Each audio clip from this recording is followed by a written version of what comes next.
बंगाल में भाजपा अब चौथी हार के करीब है। तृणमूल कांग्रेस के राष्ट्रीय महासचिव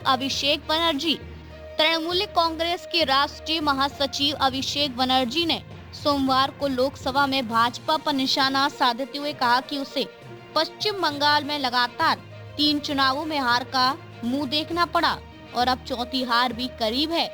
उन्होंने सदन में केंद्रीय बजट पर चर्चा में भाग लेते हुए यह आरोप भी लगाया कि इस सरकार में जन्म से लेकर अंतिम संस्कार तक हर चीज पर कर लगाया जा रहा है।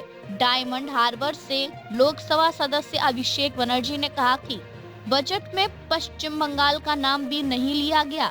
उन्होंने 2019 के लोकसभा चुनाव, 2021 के बंगाल विधानसभा चुनाव और 2024 के लोकसभा चुनाव का हवाला देते हुए कहा कि भाजपा को 3 चुनावों में निर्णायक हार का सामना करना पड़ा और अब चौथी हार भी करीब है। उन्होंने भाजपा पर निशाना साधते हुए कहा कि कटाक्ष करते हुए कहा, हम एक ऐसे भारत में रह रहे हैं जहाँ किसी को बांग्ला बोलने से बांग्लादेशी और मछली खाने से मुगल घोषित किया जाता है। तृणमूल नेता ने कहा कि यह संघवाद की सरकार नहीं है, बल्कि यह संदेश दिया जा रहा है कि हमारे हिसाब से चलो अन्यथा ठीक कर दिए जाओगे।